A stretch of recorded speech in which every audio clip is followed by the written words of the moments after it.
Hello नमस्कार मैत्रिणींनो. तुमची ही छोटी मुलगी आहे आणि तिचेही असे ड्रेस आहेत भरपूर आणि तीही यूज करत नसेल तर अशा ह्या ड्रेसचं करायचं काय असा तुम्हाला प्रश्न पडत असेल तर तुमच्यासाठीच ही खास आयडिया आहे.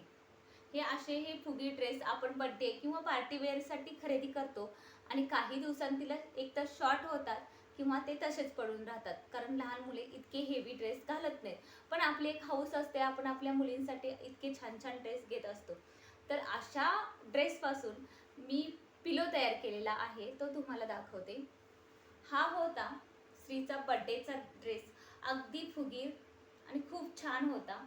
तर या ड्रेसला मी अशी पिलोसारखा आकार दिला. म्हणजे काय केलं, समजा हा ड्रेस आहे, हा फुगीर, त्याला उलटा करून घेतला. प्रथम त्याला उलटा करून घ्यायचा.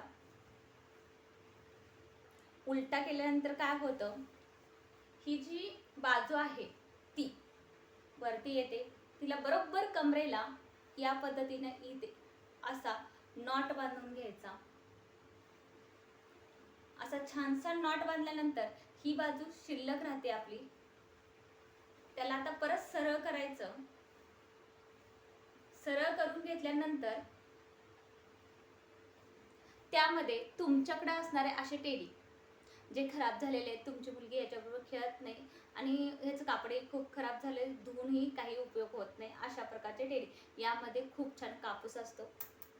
त्यानंतर अशा पिलो जरी असतील तर त्याचाही कापूस काढू शकता. खराब झालेल्या पिलो नसतीलच तर तुमच्या जुन्या साड्या ज्या मऊ आहेत किंवा टी शर्ट ज्याची कॉलर काढलेली आहे आणि असे मऊ अशी कापडे तुम्ही ह्याच्यामध्ये घडी घालून ठेवू शकता.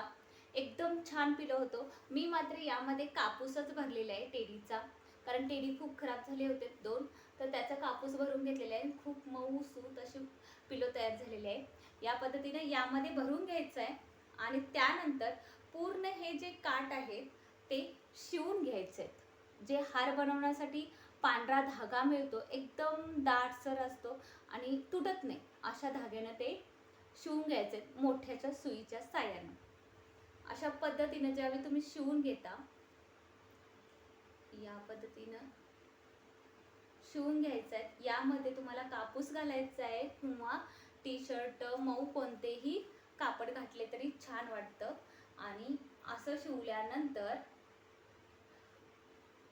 शिवल्यानंतर एक पिलो छानसा तयार होतो.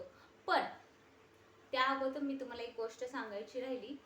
या ड्रेसला ही जी फुलं आहेत ती प्रथम काढून घ्यायची, कारण ती आतल्या साईडला जाणार आहेत आणि या फुलांचा उपयोग डेकोरेशनसाठी आपल्याला करता येतो.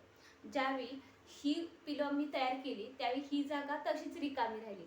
आता या जागेला करायचं का, कारण समोरच्या तर ओळखणार की हा ड्रेसची पिलो आहे. त्यासाठी मी काय केलं होतं, याच ड्रेसचा हा जो फ्लावर आहे तो काढून घेतला होता. आता मी तो फ्लावर इथे असा शिवून घेणार आहे आणि छानशी माझी पिलो तयार आहे, अगदी बाजारातून आणल्यासारखी. कुणालाही ओळखत नाही की ही ड्रेसपासून बनवलेली पिलो आहे. तर इतकी छान पिलो दिसते बघा. मुलांनाही खूप आवडते ही आणि एकदम मऊसूत आहे. यामध्ये जर तुम्ही अशा ओढण्या वगैरे जरी घडी घालून घातल्यात, मऊ जे कापड असतं, तरी सुद्धा खूप छान दिसतं. आता याचे जे फुले आहेत, ही 4-5 फुले आहेत, ते मी अशी एक साईडनं अशी लावू शकते आणि याही ड्रेसचा छानशी अशी उशीशी मुलांसाठी बनवणार आहे आणि आपण सोफा सेट वगैरे पण ठेवू शकतो. कुणालाही ओळखत नाही की ते ड्रेसपासून बनवलेले आहे. असे जरी ड्रेस असतील तरी सुद्धा छान दिसतं, कारण ह्याला ही डिझाईन आहे. फुगीर ड्रेस किती छान दिसतात बघा. आपल्याकडे जर कलाकृती असेल तर तुम्ही ही आयडिया करायला काही हरकत नाही आहे. आणि असे वाया जाणारे ह्या कापूस टाकून देण्यापेक्षा आणि ड्रेस टाकून देण्यापेक्षा ही आयडिया खूपच छान वाटते. तुम्हाला ही माझी आयडिया कशी वाटली, आवडली असेल तर लाईक आणि सबस्क्राईब करायला विसरू नका.